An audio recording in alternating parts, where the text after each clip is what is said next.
would like to present Not Seen Before. I think you want everybody to smoke weed. Hey, this is Royce Gracie, and you're listening to the Inside BJJ podcast. It was a shroom trip. That's racist. I'm not a racist. That's racist. I'm not a racist. This is Kurt Oceaner. This is Inside BJJ podcast. God damn it! Jiu-Jitsu sucks. God damn it! I think you want everybody to smoke weed. Wow, Mr. Sarcasm. This is Nacho Laranja, and you're listening to the Inside BJJ podcast.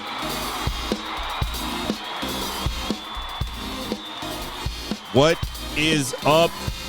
We'd like to welcome you to the world infamous Inside BJJ podcast. I'd like to remind you to give us a listen, give us a subscribe, go to iTunes and check it out. I promise you, if you leave me a really negative review, I will 100% read it on the air. They're my absolute favorite ones to read in the whole world. I love the bad reviews.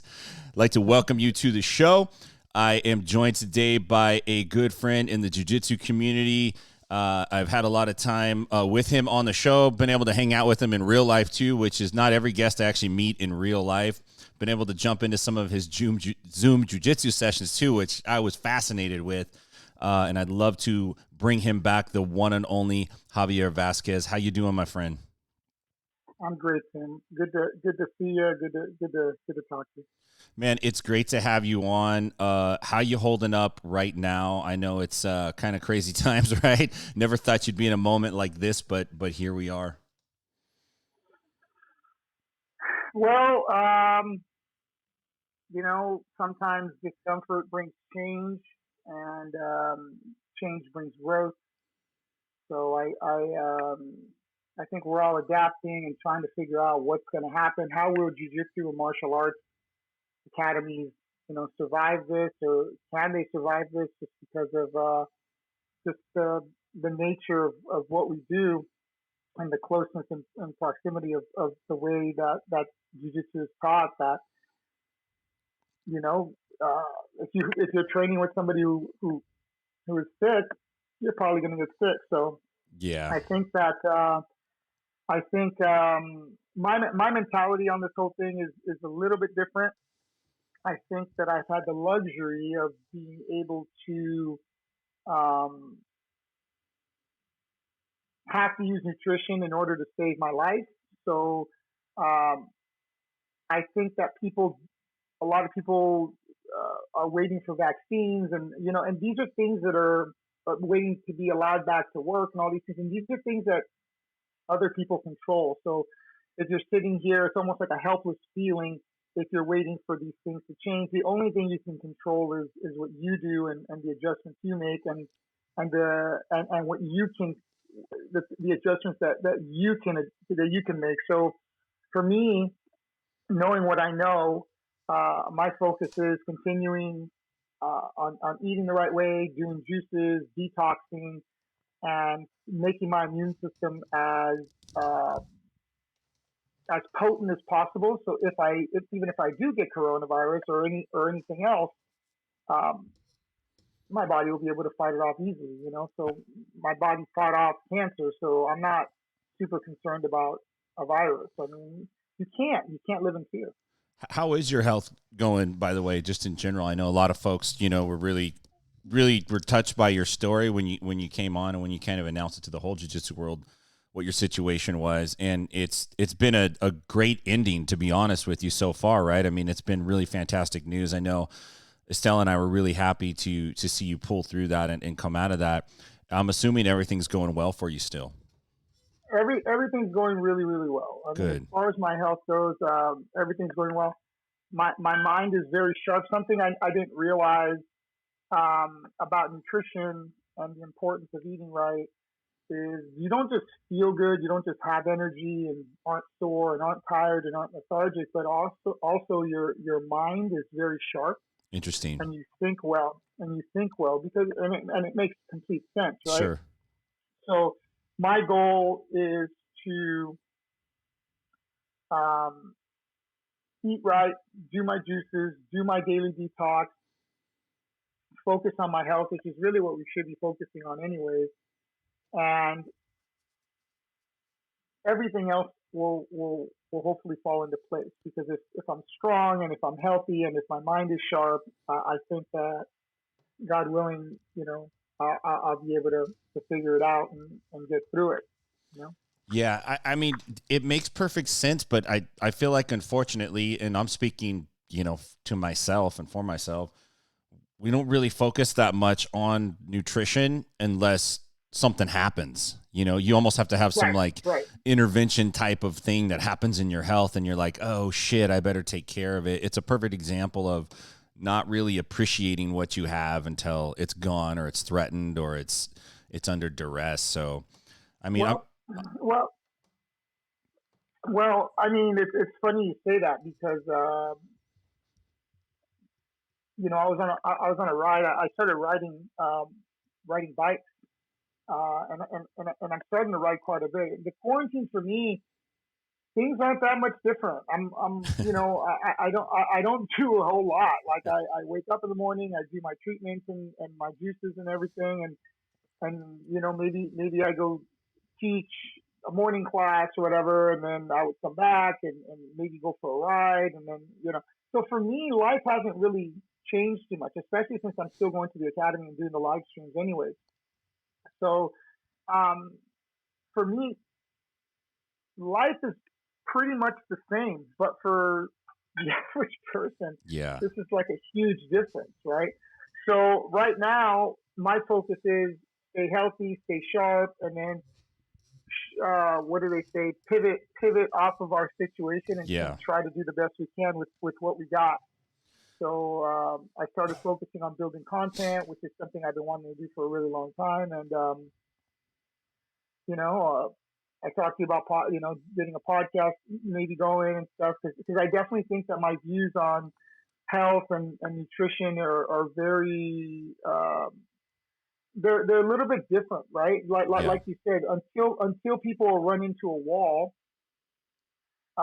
they don't make a change, and that's one way to live. I try to, when I was on my ride, I started thinking to myself, like you said, there has to be some traumatic event that causes that change, and sometimes I'll do like voice notes, and the voice notes that I did yesterday on my ride, because that's where I meditate, that's where I focus, and that's where I kind of get the downloads. Gratefulness is something that I try to practice every day, and being grateful for what you have. So because if you think about it, what if you lose your car? Like, what if you just don't have your car for whatever reason? Now all of a sudden you're up against the wall. Now you're praying for you to get your car back, instead of praying every day to be able to keep your car.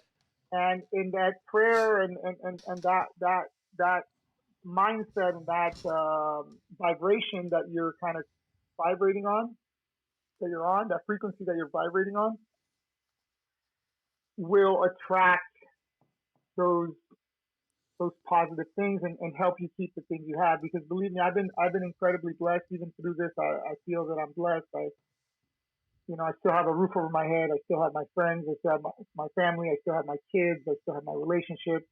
So I've been very, very blessed. Every morning I wake up, I'm very grateful to be here, because I know how close I was to not being here. Yeah. It's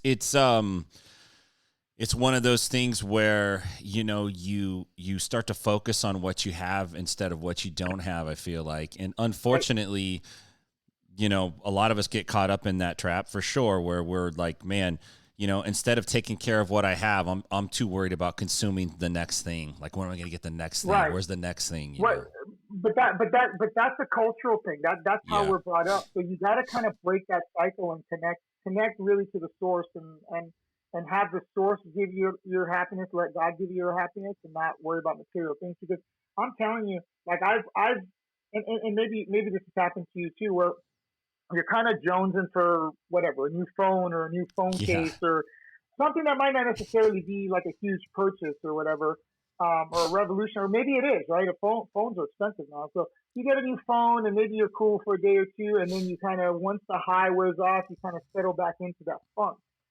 because the phone isn't what's going to bring you joy to your heart, right? It's something else has to be bringing you that joy. So I think people are constantly in this I want, because that's the way we're programmed through our society, rather than looking, you know,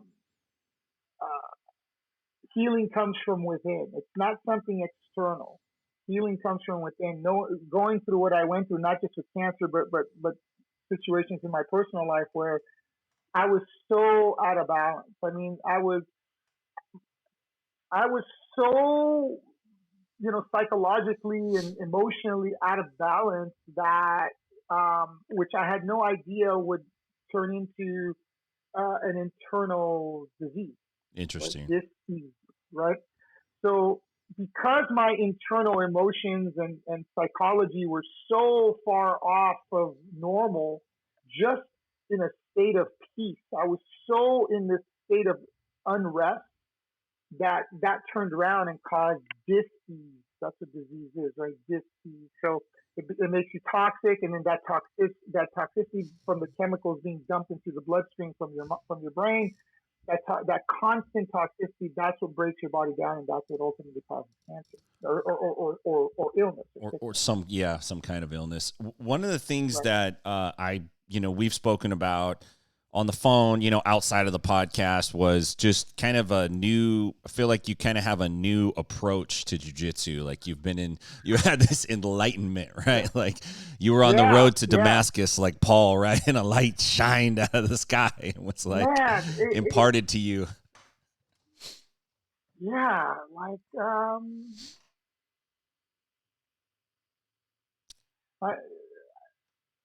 I mean, my whole philosophy changed. I would take, and you've seen me do it, I've taken a technique that I know, everybody knows, and dug deeper and found what Hickson calls invisible jiu-jitsu, right? Through connection and through feel, rather than just simply the path, right? So the path is, to me, the path is like the step-by-step, right? You grab the arm, you slide the knee, you lean the way, you take the leg over the head. That's the path. Okay, that's great. And if you're doing it on one of those dummies or whatever, you can do that all day long. That's great. Don't talk about white belts like that. Well, not white belts. I would tell my students, if you want to try a new move, you pick yourself a fresh white belt. Well, a white belt, well, I call that levels of consciousness, right?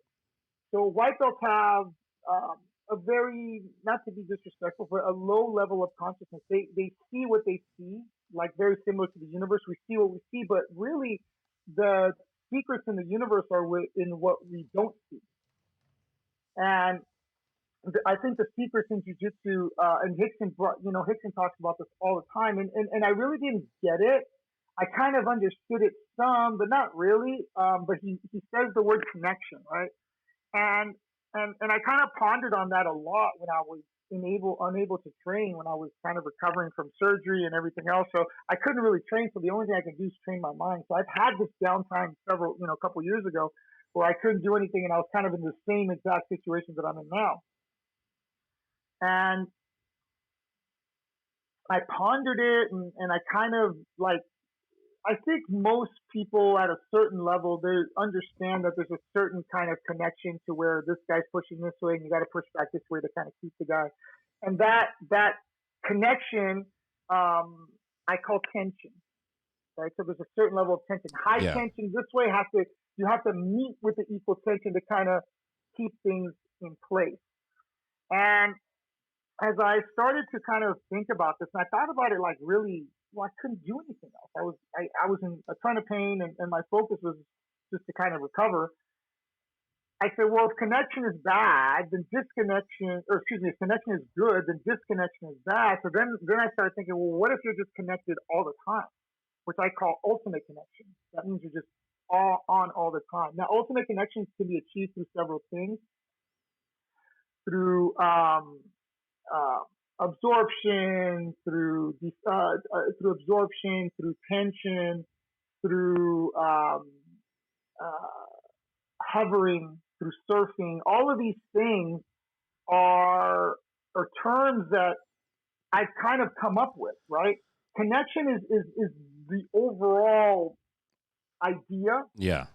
And I had a chance to speak with Hickson like maybe 6 or 8 months ago. I go, there's types of connection, right? And he goes, yes. So when I started to kind of explain to him kind of what I had realized, he just smiled and he goes, like, your world is going to change now. And it really has. So the path is, like, say, for example, to hold somebody in side mount or mounts or whatever, of course, there are levels of consciousness, right? So the levels of consciousness are, well, where in, where am I connecting to? Well, the legs or the hips or the chest on top of the chest or the head to the ground. So there's these kind of like these general places where you're kind of staying low.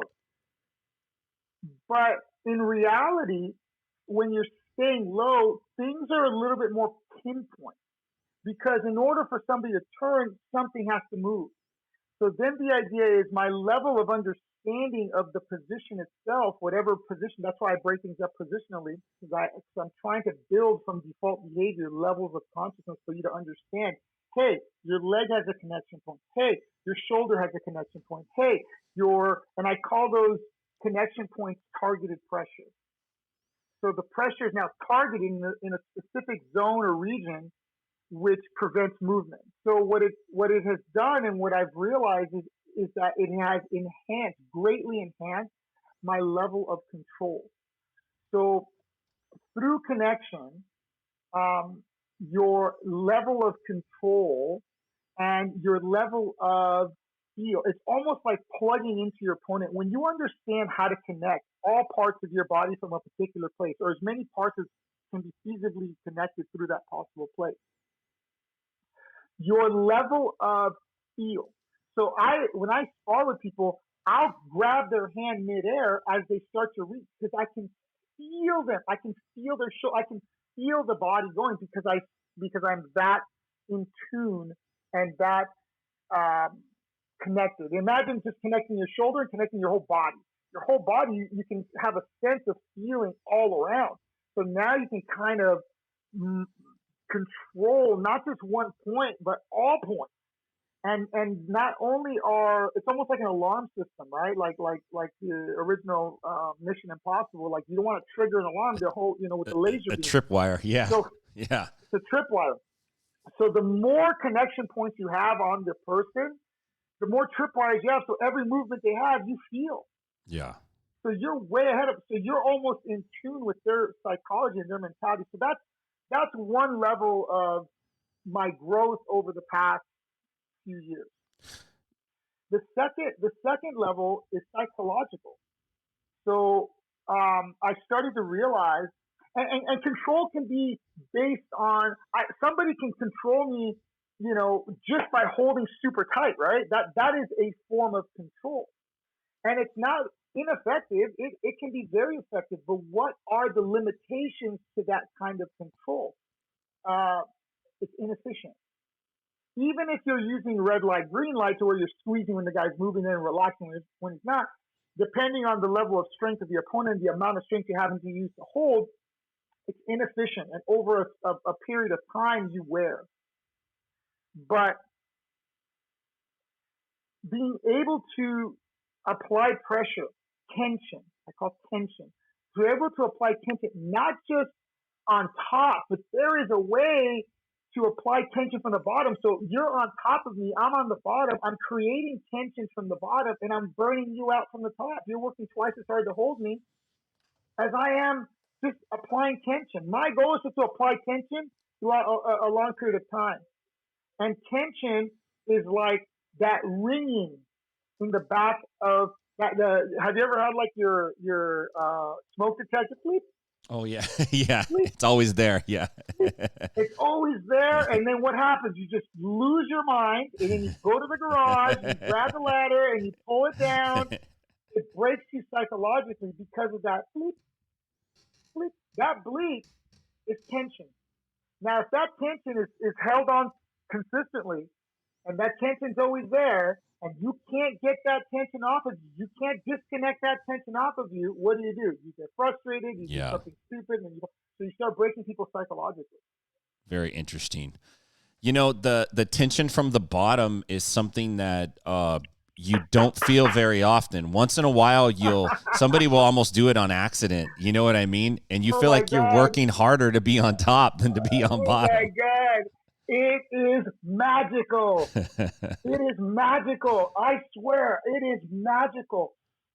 When you combine, and I have all of these listed as terms and all of this stuff I've come up with. The download was not for me. Let me explain something to you, Tim, and this is for real. The information that I'm getting is not for me. This is not my jiu-jitsu. I mean, it's my jiu-jitsu because I'm the one that's filtering it out through my experience, and I'm spitting out, processing it through my mind, spitting out. But the downloads that I'm getting are not for me. So I've come up with, and this is all going to be in the book that I'm writing, I've come up with general terminology, which these general terms are psychological, physical, what are they here? Psychological, there's physical, there's tools, right? These are all tools, and they're all grouped together. So there's multiple tools within each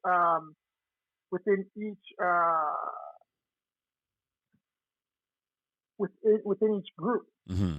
And when you start to apply these tools, it changes everything, because now you're not basing things off of strength. You're basing things off of timing, and you're basing things off of connection.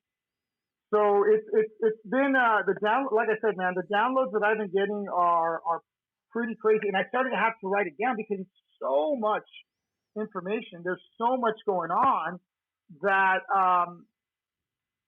I couldn't, even though I understood it, until you start to speak it and teach it and write it down, you don't really retain it. So I've been kind of doing that. So let me see here. I've got it all broken down. There's psychological tools, there's philosophical tools, there's physical tools, and then there's connection tools, and then there's disconnection tools. Those are the tools. And then within each tool, say for example, philosophical tools, absolute advantage is a philosophical tool. Absolute connection is a philosophy. Acceptance is a philosophy. Incremental advancement is a philosophy. Inside control is king is a philosophy. Red light, green light is a philosophy. Set it and forget it. Verification. These are all kind of downloads that I've been getting, that each one of those tools has its own expansive own little kingdom. Yeah. Yeah. And then you can apply. So it's not about learning moves. It's about learning that concept and then applying that concept everywhere, because these concepts go everywhere. So it's almost like a universal toolbox. It's been phenomenal. So how do you go? Because you've been teaching for a long time. You have lots of students. I mean, you've been a black belt. 19, You've been a black belt almost. When did you get your black belt? What year? 2003. So you've been a black belt longer than I've been training jiu-jitsu. I've been a black belt since 2003. I started in 1997. I was like, wow. Even though I was really the second generation of Americans, right? I was really the second generation, but because I got my black belt in 5.5 years, I'm kind of grouped with that first generation of Americans, because you figure most guys that started training jiu-jitsu and got their black belts right around the same time I got their black belts started training in 1993, 1992, early 90s. Yeah. And then they 10 to 12 years, and then they got their black belts right around 2001, 2002, 2003. I started in 97 and blitzed everybody because I had a wrestling background, and got my black belt in 2003. But my philosophy in 2003 was it was completely polar. Like, it was so different, because it was all about pressure, physicality, put the pace on them, be in shape, crush them, grind them. That will get you to a certain, if you're dealing with guys your own size, that's great. But the second you start to deal with guys that are way bigger, that kind of, you can still do it, but it takes a lot more energy. It takes a lot more strength. It takes a lot more physical traits. How hard is it because you've been a black belt for a long time, you've been teaching for a long time. How hard is it to kind of go through this paradigm shift and then start presenting the material to your students when you've been kind of I mean, I'm sure there's lessons and ideas and things that you can pull over that you've always taught, but how do you kind of go like, hey, we're going this direction now without the students going like, I'm lost, man. What are we doing? My plans have not changed. The systems that I've been following have not changed. The whole idea of absolute advantage I've been doing forever. Like the whole methods of absolute advantage that I use, I've been using those forever. Nothing has changed technically. What has changed is the philosophy and the level of consciousness, the level of detail that I'm able to express simplified, because when you start to target things very specifically, and of course, white belts, you got to be a little bit more general. And as the guys become a little bit more advanced, it's like peeling an onion, right? Like the first layer is what I call default behavior. Beyond default behavior, everything else is additional. So generally, what I do is I get the students to understand default behavior, and then once they have default behavior, they come to me and they go, "Oh, this is happening, or that's happening, or this is happening, or that's happening." I go, "Oh yeah, I know. You already know what's going to happen." Right. At some point, once the level of understanding, or once the level of skill of the opponent that you're dealing with increases, your consciousness on how to control them has to increase. So at a base level, if I'm teaching default behavior to white belts, they're going to do great against other white belts, especially white belts that don't know the system. So once they start getting into blue and purple belts, and I'm telling you, the stuff that I'm teaching in default behavior, I have students that were going to open match like purple belts can't stop me, brown belts can't stop me. And they're white belts. Wow. Based on the stuff from default behavior. So I absolutely know that it works. The other thing too is my focus changed. My focus, I was teaching everything I was teaching very differently. You've seen the flow chart that I used to do. I kind of used to teach everything in moves, and then even though I was grouping things together, I was still teaching everything kind of individually. Now I teach from the inside out. So I teach it differently. One. Two, my goal is get you as good as I can as fast as possible. Trim the fat.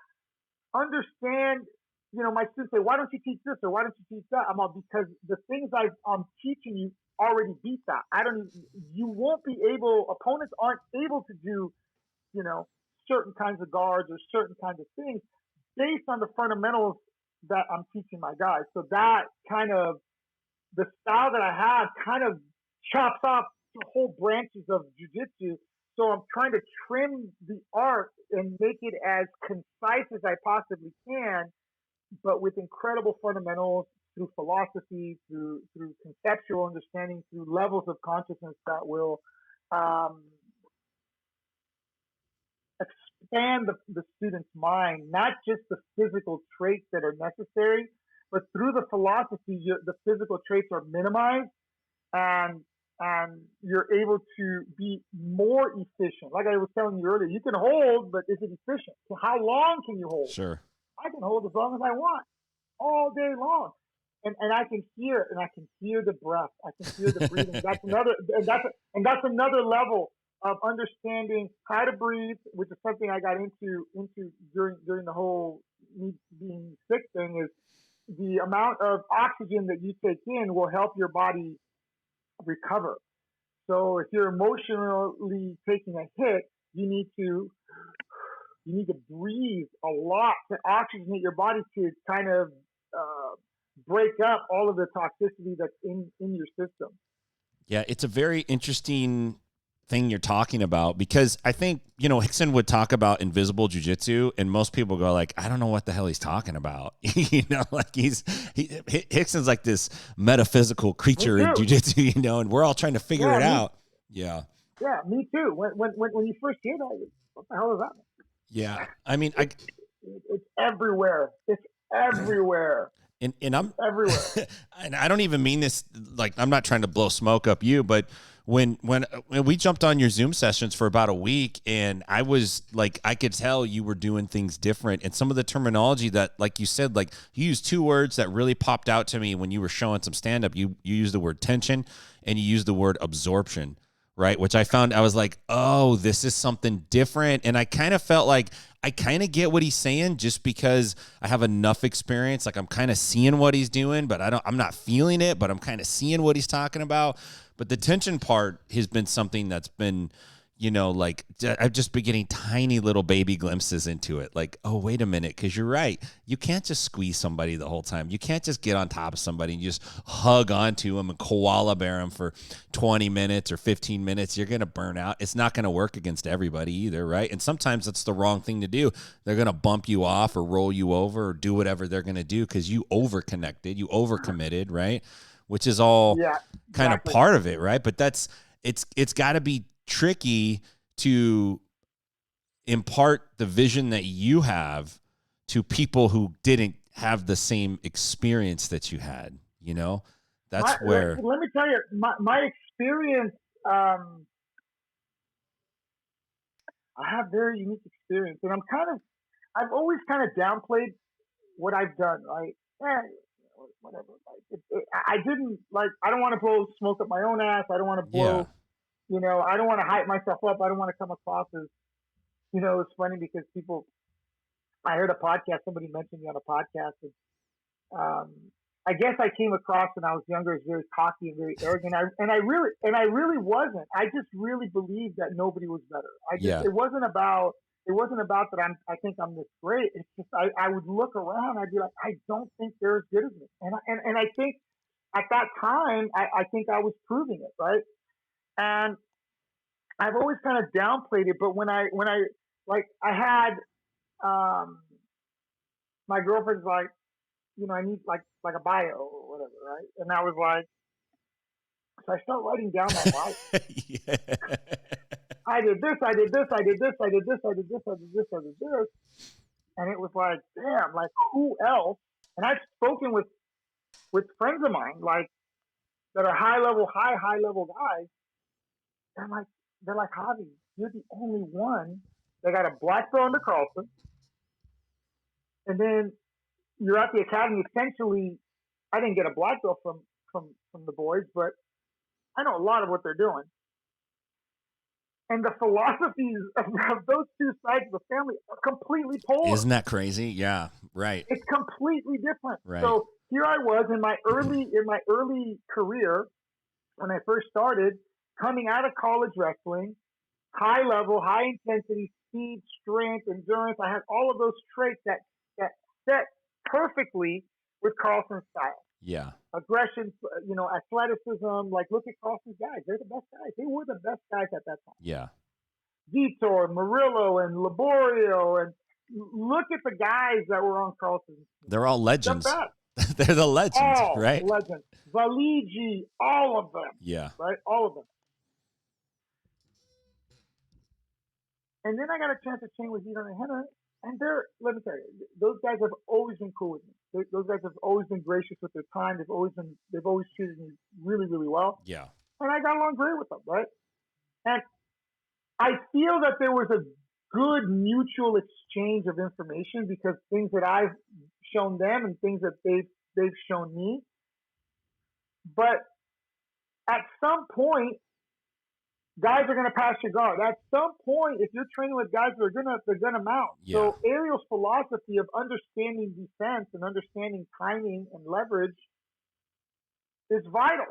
It's a missing element of what Carlson was missing, because you ask Carlson, how do you escape the mount? And he'll look at you and be like, how did they pass your guard? Right. So it wasn't like, hey, we're working mount defense. We would work like get out of the mount, like go nuts and get out of the mount. Yeah, we weren't really learning how to really control a mount with hooks and pressure and stuff like that, which is what I learned from the boys. And B, we weren't working strategies from the bottom against a skilled opponent. Maybe a buddy mounts you and he doesn't know how to hold the mount. You can get out. You go, I can get out of the mount. Yeah, with a guy that doesn't know how to hold the mount, but guys like he don't mount you. Oh my God, it's a nightmare. Yeah. It's a nightmare getting that dude off of a mount because he understands how to hold the mount, right? So when you're dealing, if you can get out of their mount, a guy who has a very good understanding of how to hold the mount, now you understand how to get out. So I had a very unique experience in the sense where I got a chance to see two vastly different philosophies on top of a third philosophy which came from college wrestling. Yeah. Yeah. Right. And then I have philosophy against elite fighters in an MMA context. Yeah. Yeah. And then I have philosophy in concept against elite grapplers in submission only and point based system. So it's like I've been incredibly blessed to be able to do wrestling at a high level, jiu-jitsu at the highest level, submission grappling at the highest level, MMA at the highest level, and then starting my teaching career, I've been influenced by the highest level. It's like if I was to give you a piece of paper beforehand, before you ever really got into it, and I just said, like, how would you, if you could chart out like all the experience you want to be a great martial artist, what would you want to do? And they'd be like, okay, I want a black belt from Carlson. Oh, but then I also want to have extensive experience with the other side of the family, right? Hinter and Hedon. Those guys are no joke, man. Like, I feel like they don't get enough respect. I know that they're very much out there promotionally, but those guys are no joke. Their stuff is great, dude. They're fantastic, man. They're expert communicators. Yeah. Which they got from their dad and their grandpa. They're expert communicators. They have an ability to draw you in. So their presentational, I say strategy because it's absolutely, there's a strategy behind what they do. They present with structure. And on top of that, they're charismatic. Yeah. Right? Henner's incredibly charismatic. Yeah. I mean, Henner can sell anything to anybody. Right. He's selling hoodies. You know? Yeah, he's selling lots of hoodies. I know. Lots of hoodies. You know what I mean? So he just has it within him. And Hedon too. Hedon's a little bit more reserved. But Henner just has it within him to hustle, to and I've spoken to employees at the Gracie Academy years ago, and they're like, Henner pulls us. Nobody's pushing him. He's pulling all of us so we can get to his level. You know? So that's really amazing. You know, so you got those, and just to be around that, you suck some of that in. Yeah, absolutely. So you got the Carlson side, you got the kind of the classic Elio Gracie side of the house. And then if you were to keep writing down, I need to be a great wrestler, right? So you got to put that down. And you're like, well, then I also want to fight in the UFC. You got to be super high level at that. I mean, you would look at that on paper and go, you got to learn how to strike. You would look at that on paper and go, there's not enough time in my life to accomplish all these things. I'd be happy with just the black belt from Carlson, to be totally honest with you. What you have to do is take the best of the best from each scenario, which is basically what I try to do, right?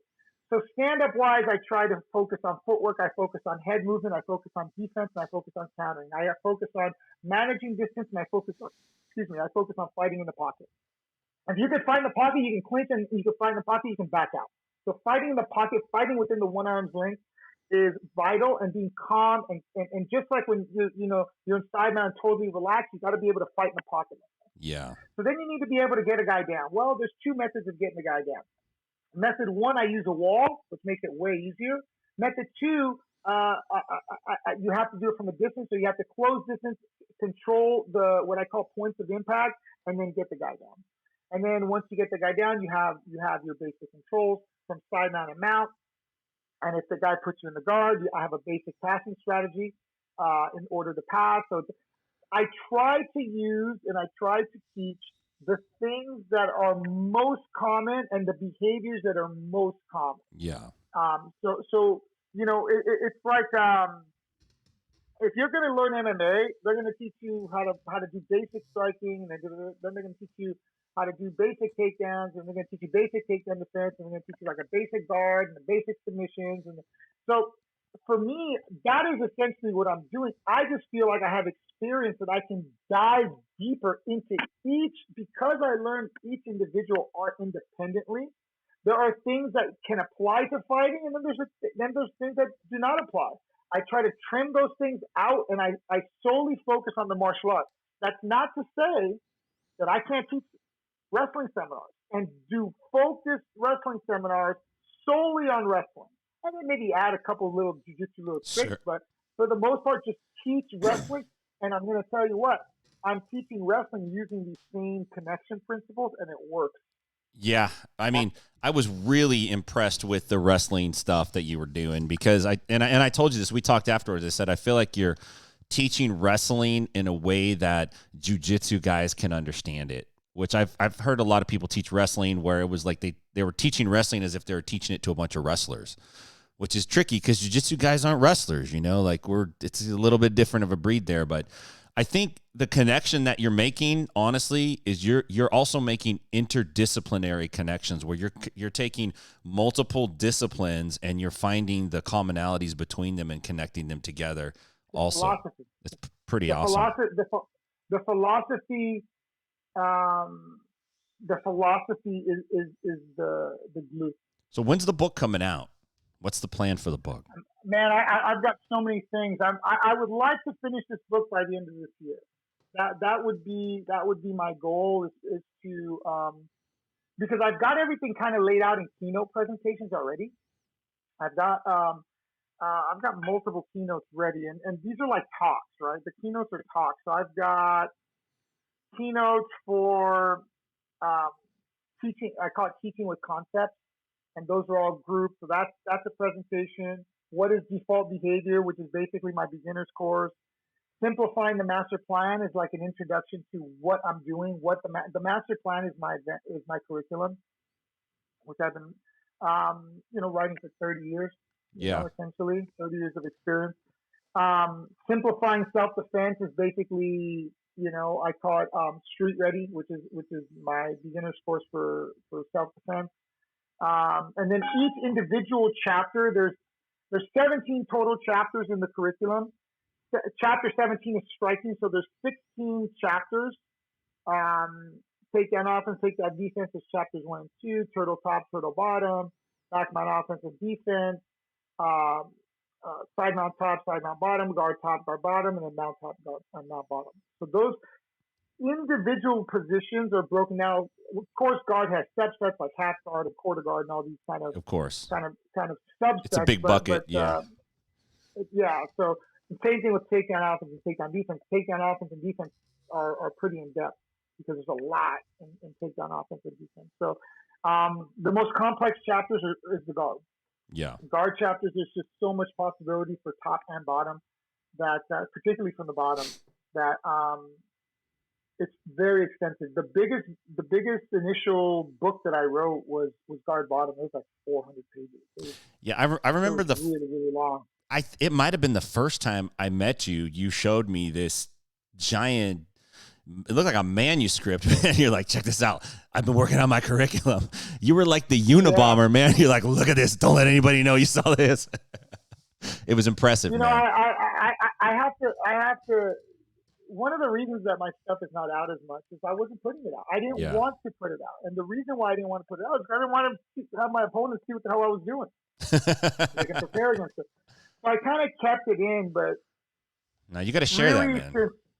Since I got sick, and Eddie Bravo's been telling me about that for years. Share your stuff, share your stuff, share your stuff. I wasn't sure how to share my stuff, really. I mean, I can teach it, but there's a marketing element of it that I'm trying to break through. Sure. that will show people, because sometimes the way I was explaining things when a few years ago, people were overwhelmed. It's too much. Yeah. Too complicated. And they would kind of just throw in the towel before they could even get started. Even though I can walk them through the process and get the job done, that initial spark wasn't being lit. Yeah. And I'm not saying I'm any better at it now, but I'm at least focusing on doing it. Yeah. Man, I thank you so much for jumping in with us today. I know we went a little bit over. What's the best way for listeners to get in touch with you, man, if they want to hit you up or find out more about what you're doing?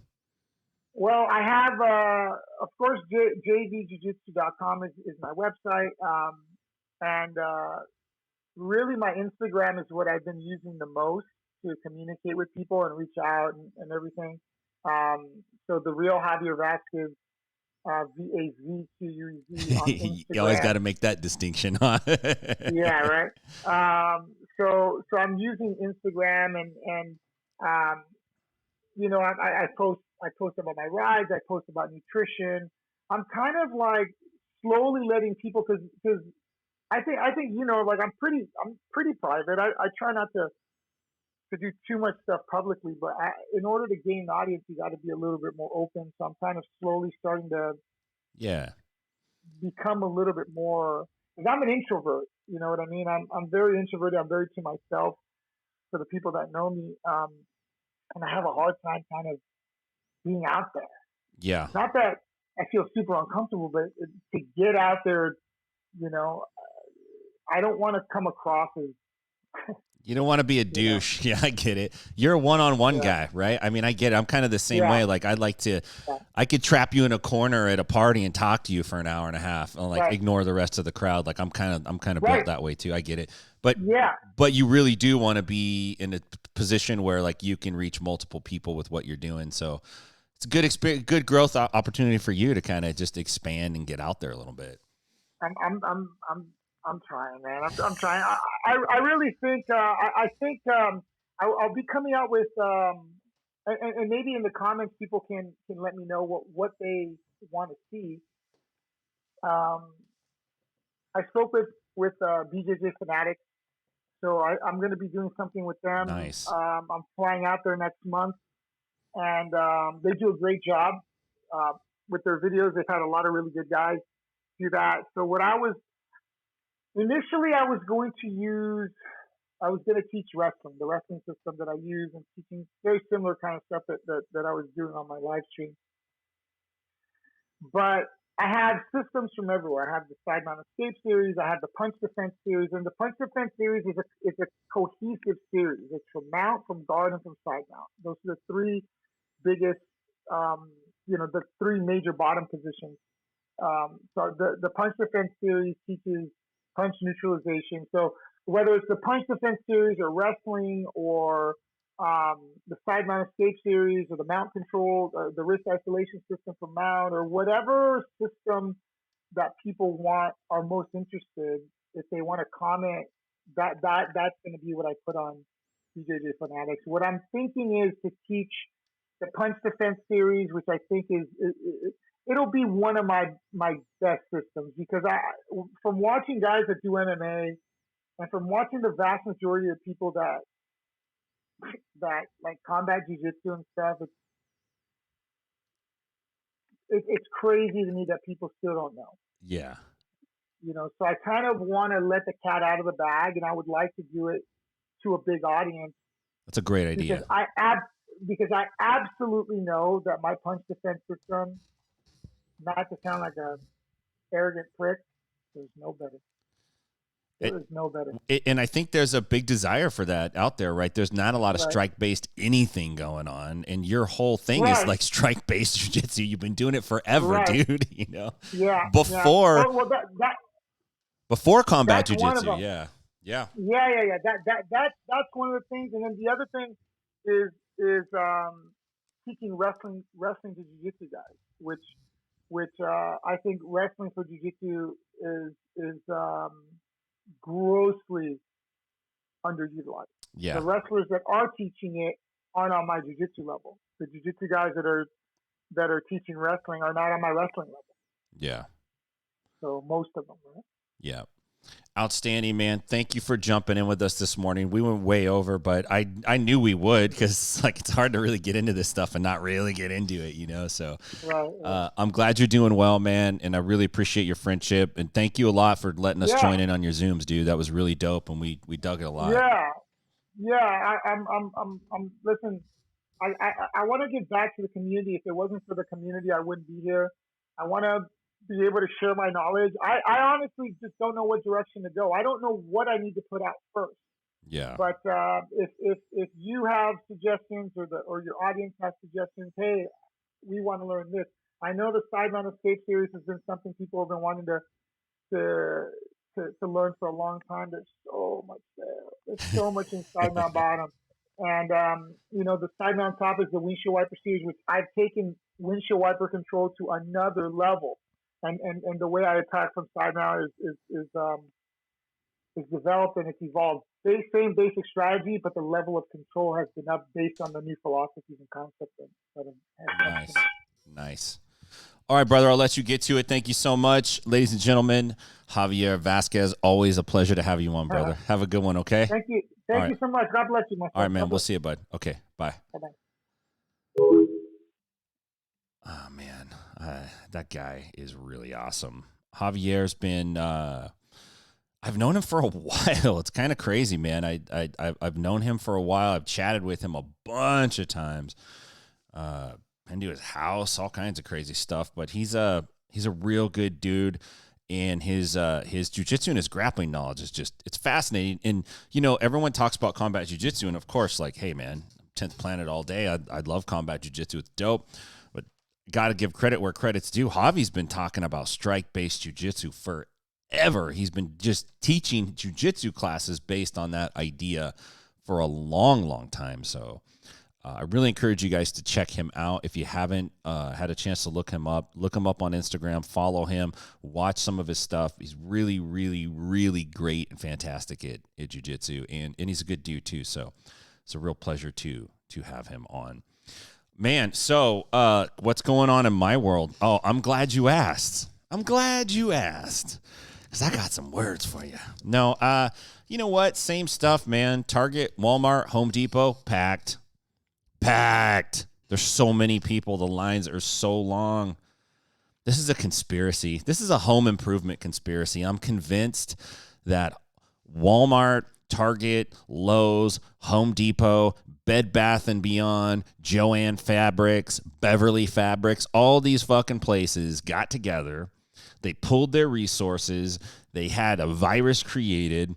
They infected the whole goddamn universe with it, knowing that everyone's going to go inside and then be like, God, I live in a shithole. I'm here every day. Like, we need to fix this place up. Oh, and by the way, the only stores that are open are Target, Walmart, Home Depot, and Joann Fabrics. Like, I get it. You got me. All right. It seems that way. The other place that's packed is Rice Brothers Jiu-Jitsu. Hell yeah, up in Reading. Those guys are doing fantastic. They've been open for 3 weeks, and there hasn't been a huge outbreak of COVID. Nobody's grandma has caught it, and everything seems to be going okay. And I'm not trying to be flippant or make light about it, but, I mean, it's ridiculous, the extremes that we have now, where on one side it's like in L.A. County, you have the mayor saying you can't go outside without a mask on. And then in Northern California, you got guys doing jiu-jitsu like right up on each other and nobody cares. So I don't know, man. I do know this. It is a very, very, very interesting time to be alive. That's for sure. And it's unfortunate that people are trying to kind of do their thing and get out there and kind of, work. You know what I'm saying? Like, actually work and get shit done. And they're having a lot of trouble doing it because of this situation, So that's pretty crappy situation to be in. I wanted to hit you guys up a little bit, show you a couple things here. Let me see if I could get my window capture bonked out on me for a sec there. I apologize. See if we can find it. There we go. All right. So what do we got going here? This is a gym owner in Oceanside who got popped. Oceanside gym owner arrested for violating public health order. This is in the San Diego KUSI News down in Oceanside. The owner of Metroflex Gym in Oceanside said he doesn't care if he gets arrested again. Lou Uradell said he's more concerned with the members of his gym. That's why he's now talking to lawyers. I guess police cited him, Oceanside police, on Sunday for reopening his gym. They arrested him, and they threatened to arrest anyone else who was involved or was actually at the gym, which is insane. So now the situation is this. We're not just coming after the business owner. We're coming after the people that patronize the business owner. We're coming after the patrons of the business. Let's watch this video. Owner of Metroflex Gym tells me he doesn't care if he gets arrested again. He is more concerned about the members of his gym. That's why he's now talking to lawyers. On Sunday, Oceanside police arrested owner Lou Uradell and cited him for reopening his gym on Friday. They decided to come in and arrest me and shut us down. They did threaten if we did reopen that they would arrest every single member that came into the gym to work out and cite them with the same citations. According to the county and state mandated orders, most gyms are among businesses. All right. So, yeah, I mean, Oceanside cops don't have enough to do. Like, is that the situation? Is that what's going on? Because I've been to Oceanside. It's a great town. Like, it's amazing. It's fantastic. It's beautiful. It's right on the beach. And, you know, I don't get it. I don't get it. Like, you're going to go in, you're going to arrest people. We're going to put you in jail. But luckily there's no bail, so you get right out. It's kind of a weird mixed message, huh? Like, we're a sanctuary state. Y'all come here and you won't get in trouble. It's like, but don't run your business because you're going to jail. That's right. Save lives, go to jail. It's insane. It totally doesn't make sense. We're going to arrest a business owner, but we're going to let out felons for safety, for your safety. Put your mask on, bitch. Yeah. Not a fan. Not a fan at all. Gio Martinez got snagged up in the same kind of shit here. This is an article I was checking out from Jiu-Jitsu Times. And, you know, this goddamn thing keeps messing up here. And I wanted to show you guys this real quick. So Jiu-Jitsu Times has an article that's basically saying that, you know, Gio Martinez gym forced to close by police after reopening prematurely, you know. So they opened up, and I guess, you know, they were having small groups. Liz Carmouche was running the session, and the cops showed up. Gio posted it on his Instagram, and I've been to that gym several times. That's a dope place to train. It's fucking amazing. And I guess the cops came up and they said, hey, you know, can't do this. Last week, they started doing small groups with small sessions, about 8 people. People wore masks. They were sanitized before they walked in. They got their temperature taken, all those things. They were following procedure, but the cops said, no, you can't do it.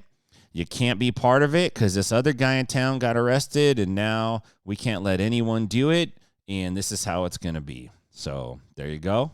Crushed him. Don't run your business. Be better if you got on the state welfare program and you let us take care of you. That's what we're calling for. It's just, it's fascinating right now that people would, the debate is so strong when you look at, we're like on day 63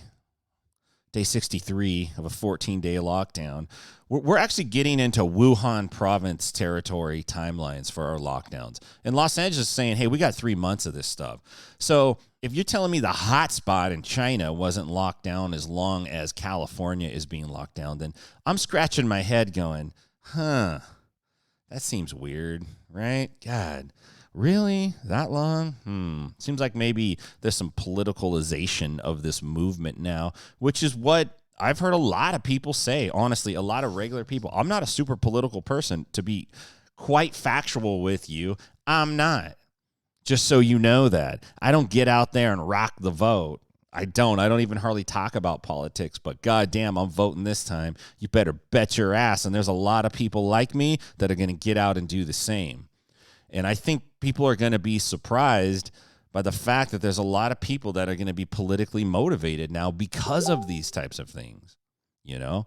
So It's super unfortunate. It really bums me out, man. Guys like Gio and Boogie, they are gems in the jiu-jitsu world, and they're trying to run their business. They're not doing anything illegal. They're not criminals. They don't need to be visited by the police. They're not putting guns to people's heads and making them come train. Meanwhile, just like I said, all those same people could leave the gym, go over to Home Depot and stand in line next to each other, pass each other in the aisles, be all over the place, and that's all 100% cool. Touch the shopping carts, touch all the items, scratch their nose, scratch their nuts, scratch their ass. It's shit people are doing anyway. Right? That's all cool. But if you go into that jiu-jitsu gym together, the cops are coming to get you, man. You close your business. No commerce allowed. People really need a gut check right now in a seriously big way. This is unprecedented. And it's frustrating because you got guys like Chris Moriarty, look, I'm not anti-Chris Moriarty. I've listened to Chris Moriarty in the past. The first time I heard him was on Fightworks podcast like 15 years ago, 14 years ago, a long time ago. I remember listening to him, talk to Caleb. He wasn't even a doctor then. He was just talking about it. I want to know what Hillary Williams says about this. She hasn't competed in a while, and she's a doctor now. I want to know her feedback. But Moriarty and Stephen Kessling are together, and they did this kind of thing, this phased approach to jiu-jitsu, and it's absurd. It's nonsense. It's absurd, these guidelines they put down, because nobody's going to do it. No one's going to do it. They won't do it. People will not come to a gym to do that shit. They're not going to do it.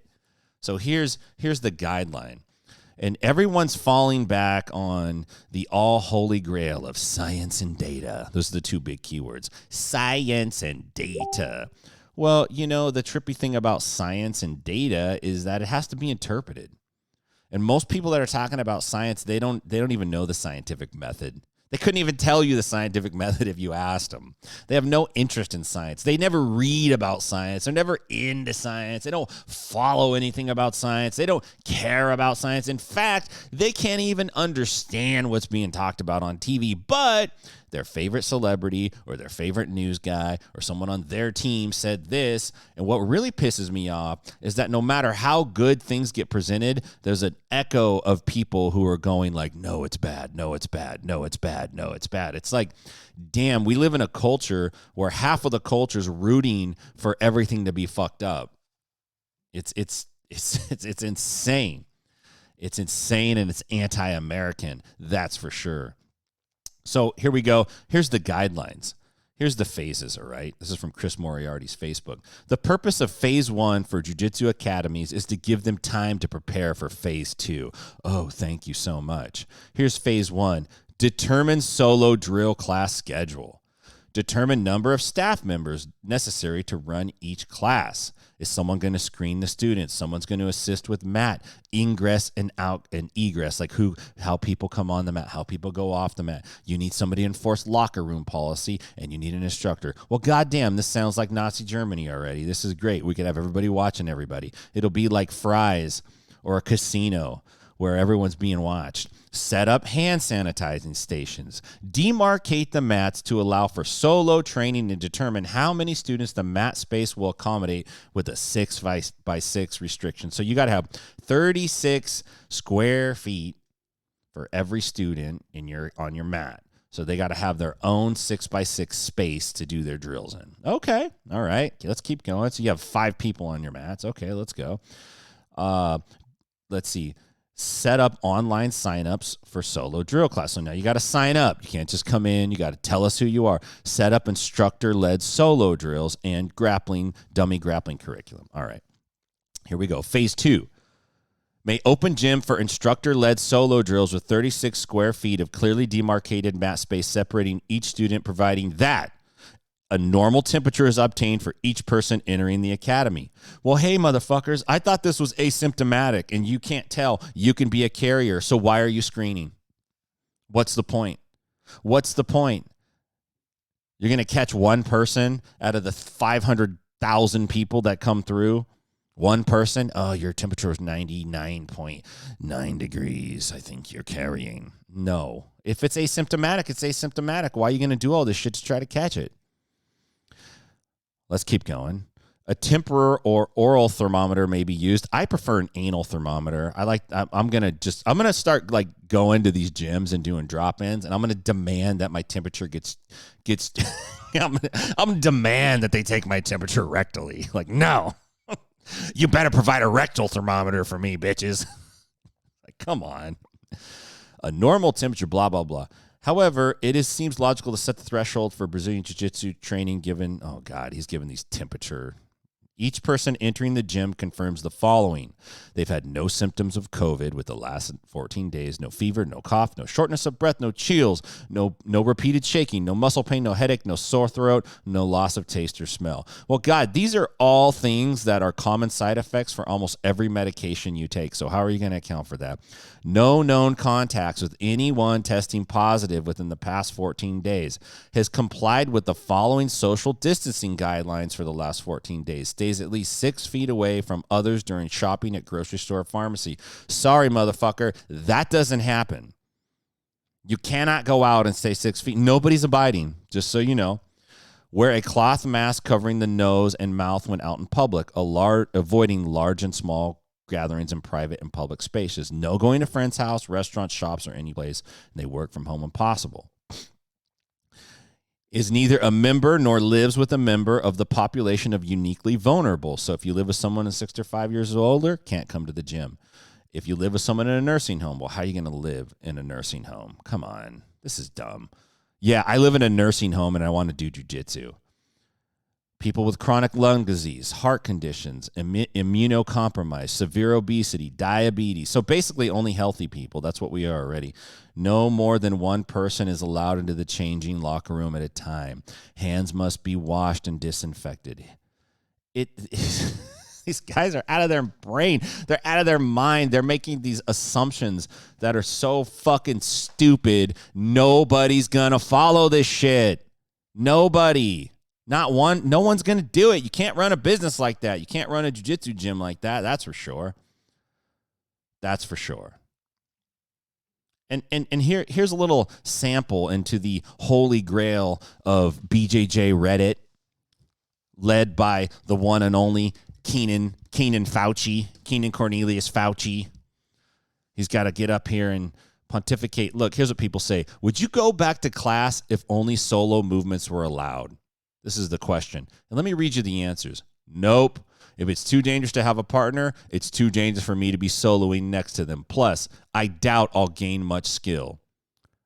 Nope. My time is of better use doing another type of soloing activity, if you catch my drift. No thanks. Here comes the next one. To add to what everyone else has said, no. I tried a few online classes and they just don't work. BJJ is full contact. Here's another one. No.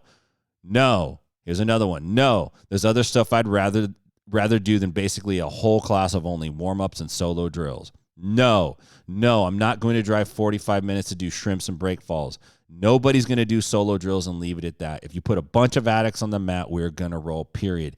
Duh. This is the shit I've been saying. Endless solo grappling. This is like a move to turn jiu-jitsu schools into McDojos. No one's going to do it.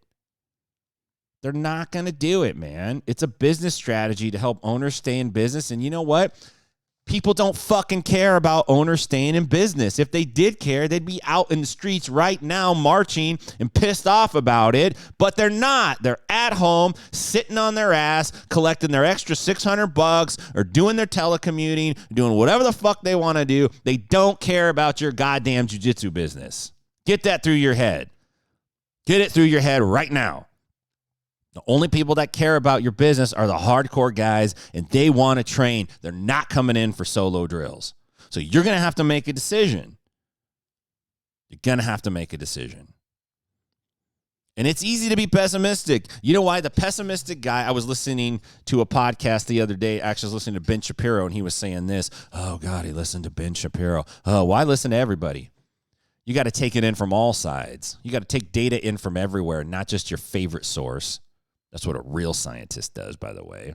And you got to observe, use your brain, because you got a brain in your fucking head. Use it. Use it. Don't subcontract it out to the TV and let them tell you what to think, or your favorite person in TV, or what the fuck ever you do. Think for yourself. Open your eyes. Pay attention to the community around you. Around you. Not the community 3,000 miles away, 7,000 miles away. The community around you. Look at the numbers around your county, your region. Make a decision with your business and your life. Remember, it's yours. Remember that. And it's yours right now, but if you give it away to somebody, it's not yours anymore. And then you can't get it back. And I told you guys this. You guys can call me whatever you want to call me. I don't care. You've been listening to this show, hundreds and hundreds and hundreds of episodes, hundreds of hours. I pour my life into jiu-jitsu. I pour my life into my students, into helping them and working with them and doing as much as I possibly can do, promoting people. I've had so many people on this show over the years promoting. I don't make a goddamn cent off this show. It's never been profitable. Not one time. That's never even been the goal. But I told you guys this. Once you go into the lockdown, it's going to be like fucking hell to get out. And it is. This is right. It keeps getting pushed. No, stay at home. Stay at home. It's just not going to work. I mean, I hate to sound this way, but the chorus of people that are going, everyone's going to get it and we're all going to die if you open your business. Everyone will be infected. All the old people are going to die. All the babies are going to get this new thing. All the people all over the world, the hospitals, everything. There's not enough anything. This is the worst thing in the history of mankind. Well, it's easy to be that person because you could make all these negative predictions. You only need one to come true. And then you're like, well, they predicted the blah, blah, blah. But the positive guy that goes, hey, I think we're going to get through this. I think this is going to actually work. If you're wrong one time, oh, yeah, he predicted it would work and it didn't work. He's a loser idiot. There's none of that. Look, if you're in an area, if you're in New York City, if you're in an area that's like your numbers are warranted, then you got to be closed. You got to be smart. But if you're in an area where it's not, then you got to make a local, regional decision. That's how this country's supposed to work, by the way. Unfortunately, we've become pawns in a game. And I don't care how much money the government wants to stimulate me with. I don't want to be stimulated with government money. I want to run my own goddamn business the way I want to run it. That's what I want. Savvy?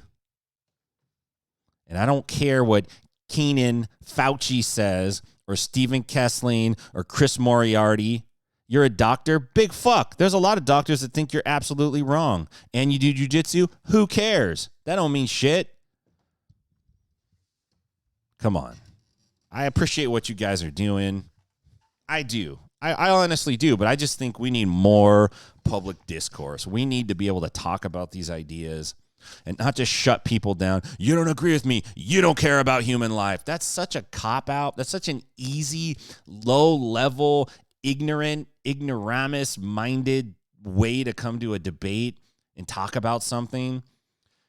I've given up even trying to talk to most people about it because their minds are so feeble and tiny. They're latched onto these little baby ideas. It's like, dude, grow up, man. You have the intellect of a fucking 6-month-old. It's insane. It's insane. It's crazy. I don't know what's going to happen, and I'll be the first to come on. If it overwhelms everyone, I'll be the first one to come back and go, I was wrong. You know why? Because that's what smart people do. They make decisions. This is science, by the way. You make an observation. You go like, I think it's like this, and then you test it, and you record your results, and then based on your test, you modify your hypothesis, and you run another test, and eventually you have a whole suite of tests. And you have a whole shitload of failed ideas until you start narrowing that funnel down. You don't guess the right idea. You don't go like, here's the perfect idea right out of the gate. This is the only way to do it. That's not science. That's insanity. So you make some decisions. You try to open it back up. You get back out there. You see what happens. Been open for 3 weeks. Has anybody gotten it? No. The community's numbers are leveled off. They're going down. Yeah. Okay, let's keep going. Let's see how it goes. Oh, we've been open for 6 weeks now. Okay, well, it's working. Been open for 12 weeks. Not, hey, let's all go inside for eternity until some guy in a suit comes on TV and says, like, it's okay now. Oh, all right, I'll let you go back to work. It's stupid. It sucks. Unprecedented times. Unprecedented times. But I'm going to tell you this. Your favorite jiu-jitsu stars are training right now, just so you know that. This is a perfect example in the jiu-jitsu world of the rich getting richer and the poor getting poorer, because the black belts and the brown belts and the purple belts that are on the end, they're all training and getting way better right now. And the blue belts and the white belts are sitting at home doing Zoom lessons and solo drills and talking shit about Gordon Ryan on Reddit. And they're not getting better. The gap is getting wider. And the healthy businesses are staying put and they're surviving, and the not so healthy businesses are getting kicked in the nuts and are eventually going to die. And that sucks. It sucks. So this is the way it goes. And we got to deal with it, man. So I encourage you to make decisions based on your community and your life and your family and what you observe and what you see around you. That's all you can do. Don't be a dickhead about it. Don't be a bad person. Don't be one of these assholes that goes into a store. It's like, you're going to make me put on a mask. I'm going to cough in your face, or I'm going to spit on you. Don't, that's extreme behavior. I don't condone that. You don't got to like purposely get on people's nerves. If someone's uncomfortable with COVID and they're like, hey, I want you to wear a mask, or I want you to like socially state, don't come too close to me. That's fine. This is America, man. I don't got to get in your face. I respect that. But at the same time, like, don't encroach on me. If I go, hey, I want to do this, I don't need you getting in my face over what I do either. You know what I'm saying? That's kind of the principle this country was built on. But unfortunately, it's not really being upheld. And it's scary. And I don't have all the answers. It certainly is scary. People certainly are getting COVID, right? They certainly are. It is out there. I'm not acting like it doesn't exist. I'm just acting like, I feel like the response is a one-size-fits-all response when it really needs to be tailored and customized. And unfortunately, we live in a state in California where that's not going to happen, unfortunately. And people are getting arrested now. They're getting arrested. So they're supposed to stay at home and let the business die, go out of business, go broke, no money, can't pay anything. And then what? Then what do these people do? Then what? The state's just going to give them money and take care. They're going to wipe their debt away. They're going to go talk to the landlords and go, hey, man, you got to erase their debts. Like, is that what we're going to do? Because that's not what's going to happen. That's not what my landlord did. My landlord didn't go like, hey, man, you don't got to pay. Dude, you're all good. No payment. We're going to forgive it all. No, they're a little flexible, but, they want their money. And I get it. I get it. And a lot of jiu-jitsu people are like, my gym's trying to charge me and motherfucker this and that. Well, your gym's trying to pay their lease, dude. What do you want them to do? What do you want? What do you want out of this equation? Do you want to be right? You want to pontificate and be like, I'm right? Or do you want what's going to work? Got to ask yourself that. So I don't know, man. I'm sorry that I get fired up. I love everybody. I'm friends with everybody. I don't care what side of the argument you fall on. People are people. I care about people. I care about people's existence. I want people to genuinely be happy. And it was put into my heart a long, long time ago as a very, very small child to help people and to be good to people and to be kind to people and to care about people. And I do care about people, and I talk like an asshole a lot, but I'm not really one, just play one on the internet. But, if you don't agree with me, that's okay. Like, I have some friends that don't agree with me and I give them a hard time, but I still care about these people. I don't want anything bad to happen to any of us. I don't want anyone to get sick. I don't want anyone to get hurt. I'm not like, that's it. I'm blasting motherfuckers. I'm blocking you if you don't agree with me. And I'm just not that person. I'm just not. Like, it's okay. These are ideas. Look, dumb people argue and talk about people. And they talk about events, but smart people can talk about ideas. different ideas and different thoughts about ideas. And you could have a completely different viewpoint of the same idea, but we can still be friends. We don't have to break down that social fabric. And it's getting broken down, man. And that's scary. And I encourage you to hold up your end of the bargain. Don't break that fabric down. There's no need to break that fabric down. Keep that fabric strong. Keep it strong. Okay, what else is going on in Reddit? Somebody asked if they should be bringing a baby to class. Me and my husband met on the mats, been part of the BJJ family since the beginning. We're training together 5 times a week. We're planning on having kids and wondering if it's okay to bring a baby to class. Are you crazy? Did you read what Dr. Moriarty wrote? Babies aren't part of the jiu-jitsu phases until like phase 12 or 13.